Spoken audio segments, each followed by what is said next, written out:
Fabricando Ideias. Oferecimento doutora Priscila Nassimbene Matos. Acolhimento que equilibra. Medicina que transforma. Bom dia, bom dia. Olha, gente, 8h30 da manhã estamos aqui firme e forte para tomar aquele café juntinho com vocês aí. Fica ligadinho no Fabricando Ideias, vai lá na rede social, manda foto aí da TV que vocês estão assistindo, manda lá no nosso Instagram, que a gente adora essa interação com vocês aí de casa, viu? Vou começar aqui batendo aquele papo com a minha primeira convidada, a doutora Nayara Passi.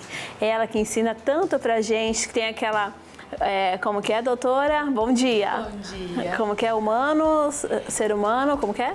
Quando uma alma humana toca outra alma humana. Olha lá, tá vendo? Isso eu adorei, gente, é levar pra vida.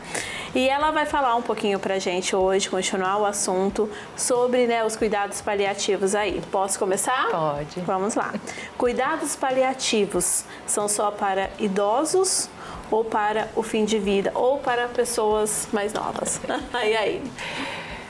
Como o cuidado paliativo é alívio de sofrimento, né? É Sim. quando uma alma humana toca outra alma humana. Cuidado paliativo é para todo mundo. Para todo mundo. Existem cuidados paliativos pediátricos, só para a gente ter uma noção, né? Então, todas as idades, todos os pacientes que enfrentam uma doença que ameaça a continuidade da vida, têm benefício nos cuidados paliativos. Então, criança, idoso que está ali lutando, né? Sim. Para ter qualidade de vida no fim da vida, ou não, doutora? O ideal é que os cuidados paliativos sejam iniciados no diagnóstico de uma doença que ameace a vida. Tá. E tanto pessoas, né, crianças, adultos, jovens, podem ter um diagnóstico que ameace a continuidade da vida, né? Crianças, por exemplo, com neuropatia, cânceres, né, que cada vez é mais comum em pacientes mais jovens. Todos esses pacientes se beneficiam dos cuidados paliativos. Certo. Quais as principais diferenças no cuidado com pacientes idosos, doutora? Essa pergunta é importante, né, Paula? Muitas vezes a gente acha que o idoso, ele é um adulto um pouquinho mais velho. E não é bem assim. Assim como a criança tem as suas particularidades, cuidar de uma criança também não é cuidar de um adulto pequeno.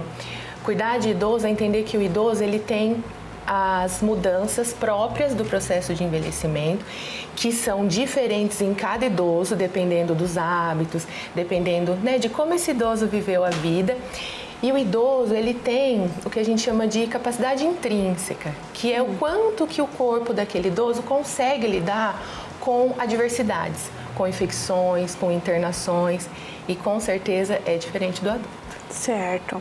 Quais são as principais vantagens do atendimento médico domiciliar?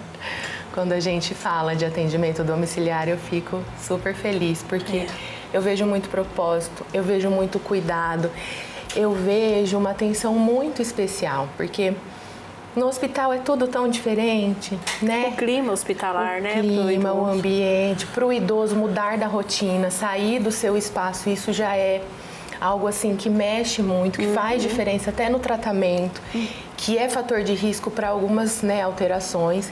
Então, poder acompanhar o idoso no lugar que ele mais ama e geralmente junto de quem ele mais ama, de quem cuida, isso é extremamente importante. E o idoso até melhora, né, doutora, desse atendimento domiciliar, né? Sim, a gente consegue dar um cuidado com maior abrangência dos sintomas, né? Olhar de uma forma geral aquele idoso e também ter uma longitudinalidade no cuidado, acompanhar esse idoso por outros momentos. Doutora, em quais situações o atendimento domiciliar pode ser indicado para os pacientes com cuidados paliativos?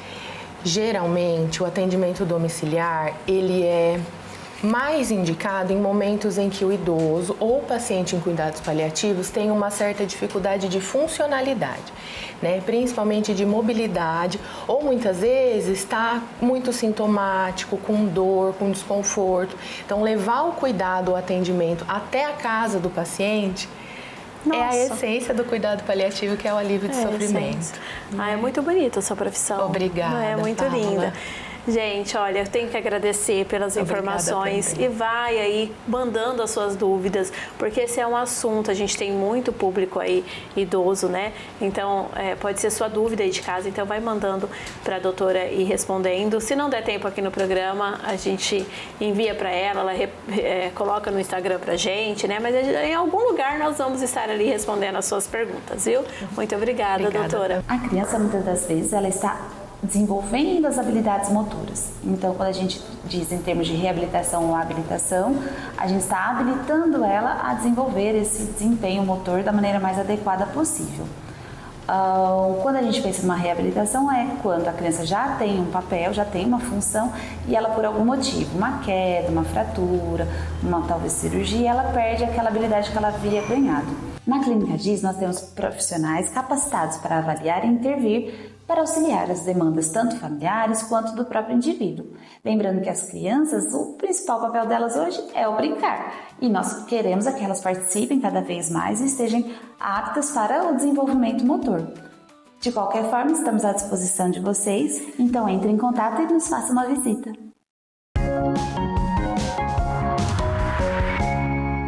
Cada evento carrega uma experiência única, alta gastronomia e uma equipe preparada para transformar momentos. Do corporativo ao social, o Buffet Conceito realiza eventos em todo o Brasil. Entre em contato e leve essa excelência para o seu evento. O Village Viver Bem nasceu de uma história real e se tornou referência em cuidados humanizados. E agora você pode fazer parte desta missão. Seja um franqueado Village Viver Bem. Entre em contato e saiba mais. ProAudio Aprendizagem e Escuta, onde cada criança é única e cada som importa. Somos especializados em transtorno do processamento auditivo central, transtornos de aprendizagem e reabilitação auditiva infantil. Agende já a sua consulta.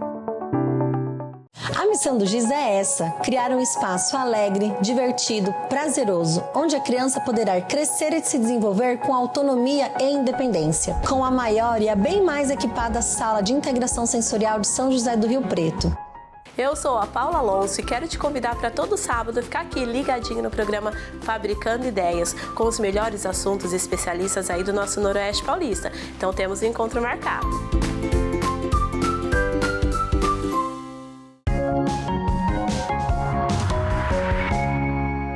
Voltamos para o nosso segundo bloco. Estou aqui com a doutora Andréa Monteiro da Costa, nossa médica pneumologista, e vamos iniciar aí mais um pouquinho de informação para você de casa. Bom dia! Bom dia! Tudo bem, doutora? Tudo bem, graças a Deus. Vamos lá? Vamos. Como diferenciar uma gripe comum de uma pneumonia? Boa pergunta. É, boa pergunta para nós mães. Sim, verdade. A gripe, ela vem de repente com sintomas mais leves. Então, é uma tossinha esporádica, espirros, corizas, um desânimo. Em contrapartida, a pneumonia, ela vem com sintomas mais intensos, uma febre bem alta mesmo, persistente, e dor para respirar, bastante secreção. E o importante é que a gente fique atento a esses sinais, que são sinais já de gravidade, e procure o atendimento médico o quanto antes. Uma coisinha que eu gostaria também de frisar aqui é a importância dos familiares que convivem com o idoso, porque nem sempre no idoso a febre vai aparecer, a tosse. O idoso, ele às vezes vai estar bem e de repente ele começa a mudar vai começar a agir de maneira estranha. Então ele vai trocar dia pela noite, vai ficar desorientado, e isso pode ser um sinal de que ele tem uma infecção e provavelmente vai ser uma pneumonia.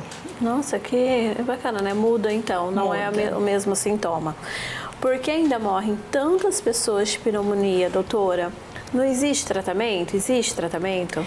Existe tratamentos, os tratamentos na maioria das vezes são eficazes. O que acontece é a demora, às vezes, da pessoa procurar o atendimento médico ou de fazer o diagnóstico e começa a retardar muito o início do tratamento. E isso faz com que o quadro complique, né, e fique mais grave. Doutora, a pneumonia pode ser evitada ou é uma questão da sorte aí? Nada de sorte. Existem fatores de risco já bem estabelecidos, como as comorbidades, a imunidade baixa e principalmente, né, os extremos de idade, os 60 mais anos, 4 menos anos de idade. Mas a boa notícia é que existe prevenção. A gente pode estar prevenindo aí através das vacinas, principalmente a vacina anti-pneumococo, influenza. Coqueluche está circulando bastante, então a gente tem que estar atento aí com a carteirinha de vacinação. E Covid, vírus sincicial respiratório, lavar bem as mãos, evitar lugares aglomerados, né? Dar preferência para lugares mais ventilados. Isso tudo vai fazer a diferença aí para diminuir os riscos da pneumonia. Doutora, uma pergunta assim, leiga, né? A pneumonia, ela é um vírus ou não? A pneumonia, ela pode sim ser causada tanto por vírus como bactérias e muito raramente por fungos também, tá? Normalmente ela começa com uma infecção viral que se complica e acaba atingindo ali o pulmão e fazendo a infecção, né, que a gente chama de pneumonia. Essa vacina não é pelo SUS, né, doutora? São vacinas particulares, né, essas de pneumonia? Existe uma vacina, sim, pelo SUS, tá? Mas existe uma outra que é nova, que, é particular, mas quando a gente não tem condição de tomar a particular, o que o SUS oferece já protege bem, já previne bem, e eu acho que vale muito. O importante é não ficar sem tomar. O importante é não ficar sem tomar, exatamente. Isso mesmo. Então, procure aí, pega a carteirinha e vê a questão da vacina, né, doutora? Exatamente. Muito obrigada. Obrigada a você. E agora eu vou para um bate-papo com a doutora Ana Clara, um comercial, e já volto.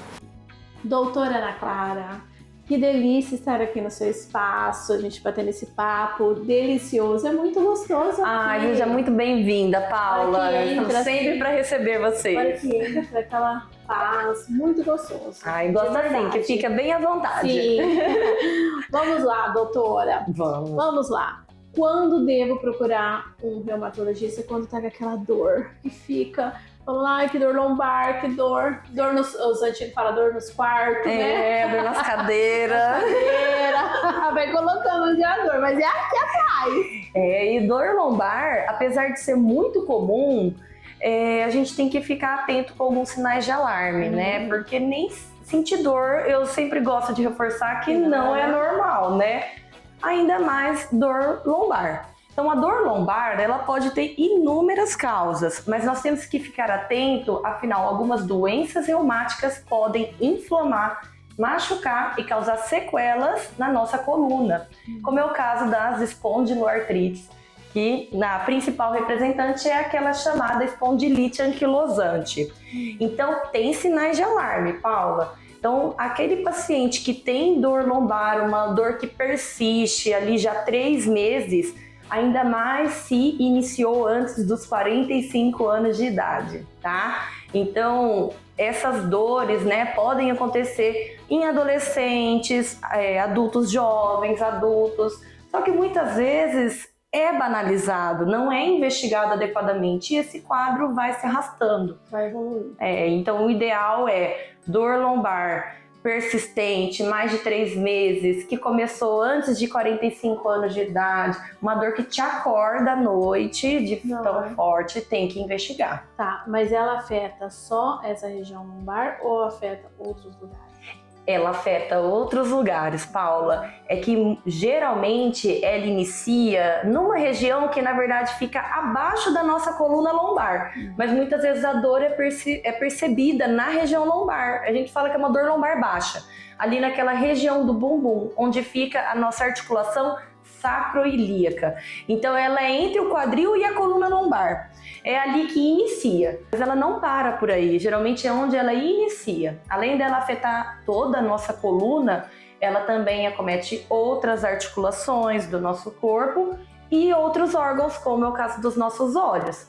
Ela pode inflamar, causar vermelhidão, dor ocular e, se não tratada adequadamente, pode causar perda da visão. Nossa, gente, não pensa que é um problema, né, que causa, assim, do olho. Nossa, muito legal.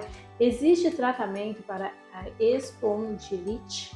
Tratamento tem sim, tá? Então ela é uma doença reumatológica que tem tratamento, mas ela não tem cura.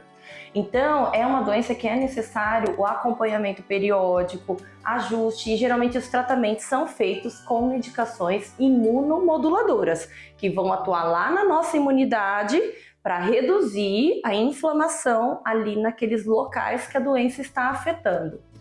E então, periodicamente pode precisar de ajustes, complementar o tratamento do paciente.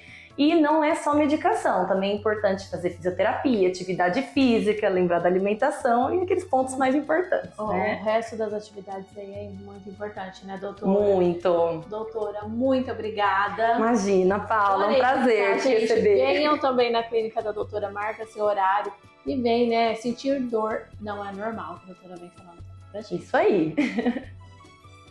Reconheço socioafetivo versus adoção unilateral. Fica comigo aqui ligadinho que esse tema é muito importante. Hoje, o direito de família evoluiu muito para reconhecer aquilo que a vida já mostrava há muito tempo.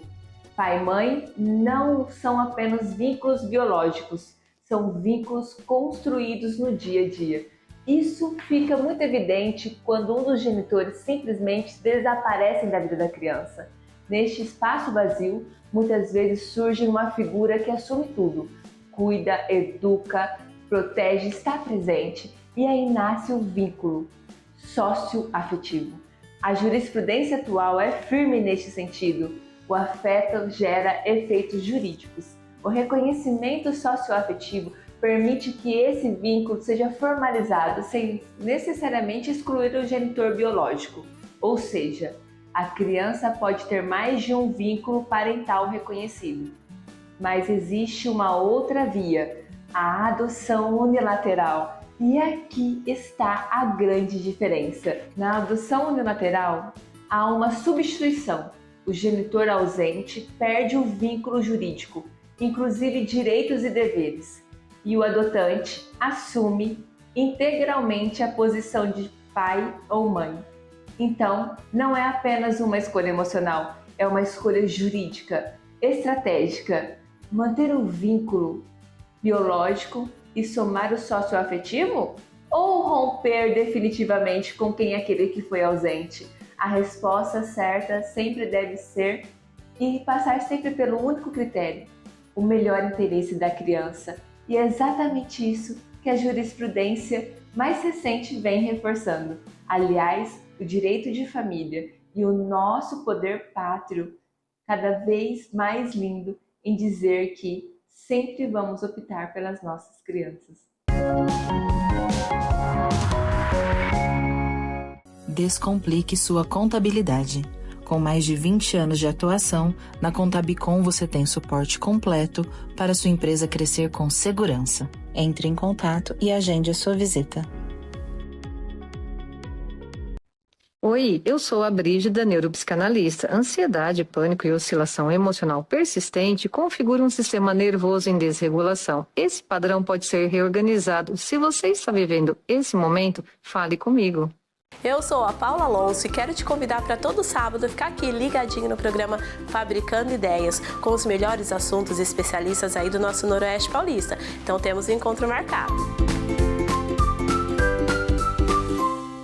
Cada evento carrega uma experiência única, alta gastronomia e uma equipe preparada para transformar momentos. Do corporativo ao social, o Buffet Conceito realiza eventos em todo o Brasil. Entre em contato e leve essa excelência para o seu evento. Com quase 20 anos de experiência na construção civil, metálica e pré-moldados, a Musa Representação é referência em soluções completas para sua obra, atuando com um sistema de fixação, vedação, telhas termoisolantes e placas cimentícias, garante mais eficiência e desempenho em cada etapa do seu projeto. Da estrutura ao acabamento, conecta você às melhores soluções do mercado, assegurando qualidade, durabilidade e alto padrão de execução. Fale agora com a especialista e leve mais eficiência e segurança para a sua obra.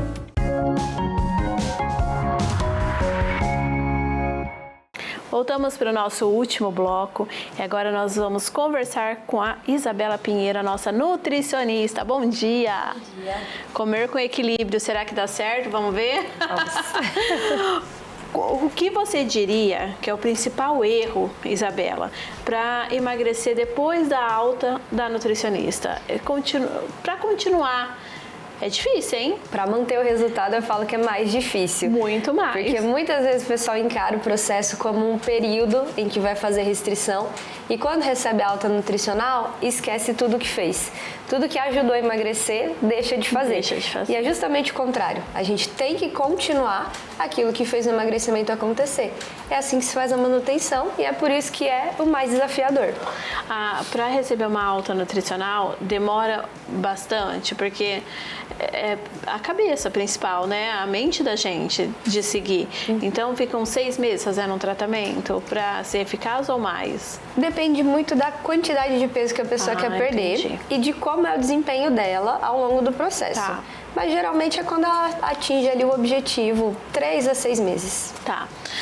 Existe algum alimento que auxilia na perda de gordura para se manter aí magro ou não? E aí? A gente não tem um alimento específico que vai fazer perder gordura. A gente fala assim do contexto alimentar como um todo, né? Então, sempre preferir alimentos mais naturais possíveis. E é claro, não deixar de comer aquilo que a gente gosta. Por quê? Se a gente deixa de comer o que gosta, a gente acaba entrando naquela relação disfuncional com a comida. E quando vai comer, come demais, em excesso. E é isso que faz o desequilíbrio, né? Porque ganhar gordura também é difícil. Eu sempre brinco. Não é difícil só emagrecer. Sim, engordar também é também difícil. É difícil. Só que a gente não percebe. E também deixar de comer a semana inteira, comer menos. Para sábado, poder ir numa festa e comer mais. Esse equilíbrio existe? Não. E eu sempre explico também que 40% é o que o nosso fim de semana representa. Por isso que muitas pessoas, às vezes, estão até em acompanhamento nutricional, com o médico, com o personal, e não vem o resultado, porque só faz de segunda a sexta. E sábado e domingo consome todas as calorias que seria ali para o mês, que a gente calcula. E também fazer essas loucuras de internet também, pelo amor de Deus, não faça. Pode até emagrecer no começo, né, porque tem muito líquido e tal, mas depois não consegue continuar a fazer um tratamento certo, né, Isabela? Exato, não se mantém. Então não faça a dieta do vizinho.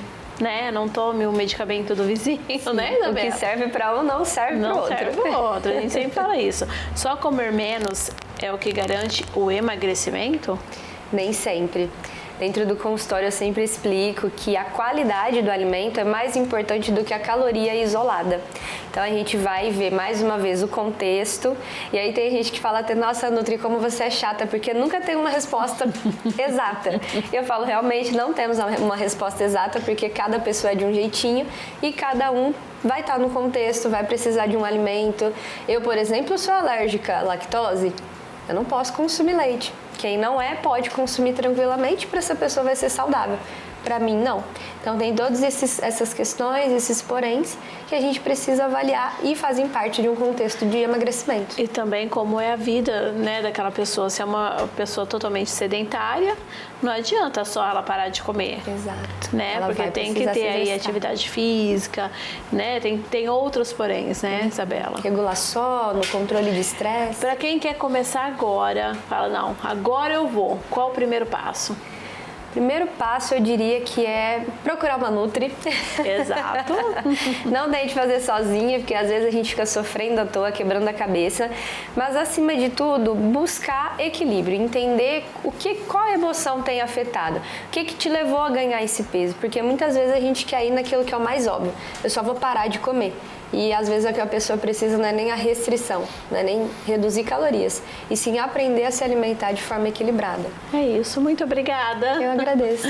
Olá, viajantes do programa Fabricando Ideias. Tudo bem? Aqui é Paula Azevedo da Season Trip e nós aqui da agência, especializados em curadoria de viagens, em cuidar de milhas, em ensinar sobre milhas, eu quero te fazer um convite.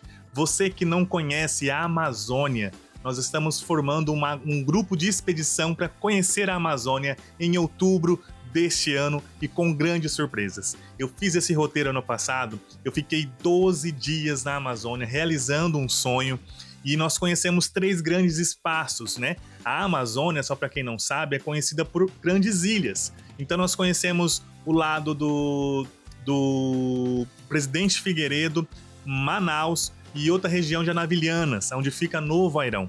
Então são três megas regiões que você vai passar no mesmo roteiro que eu passei. E você não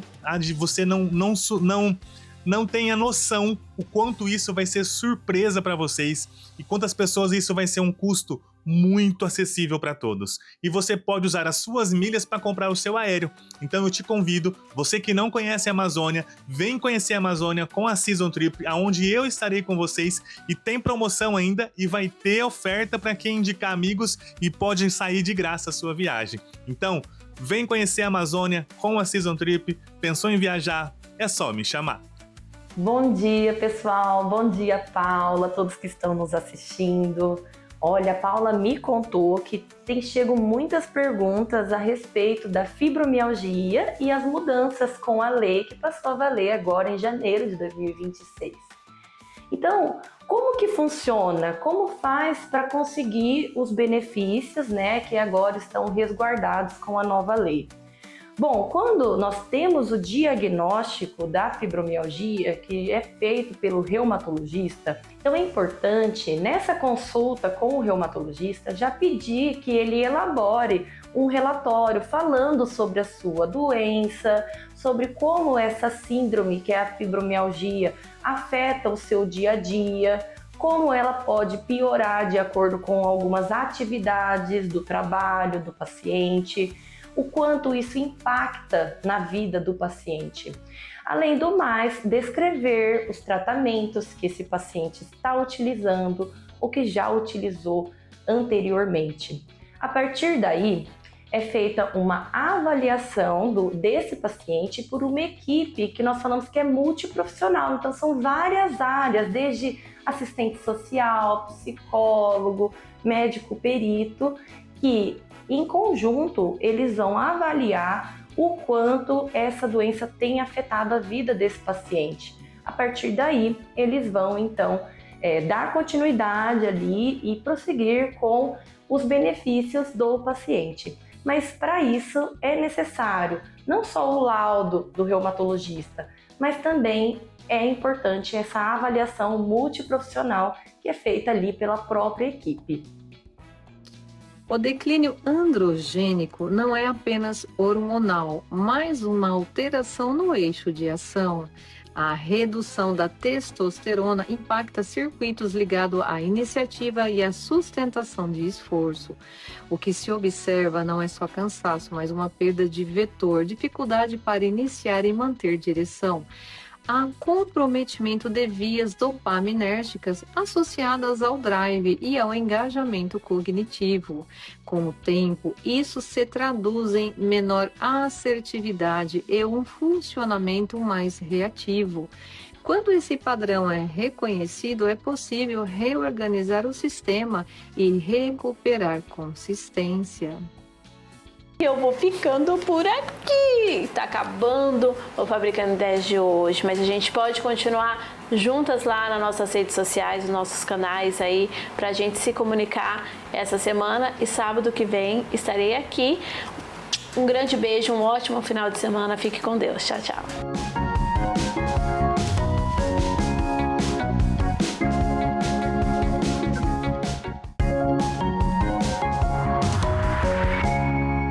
Fabricando Ideias. Oferecimento doutora Priscila Nassimbene Matos. Acolhimento que equilibra. Medicina que transforma.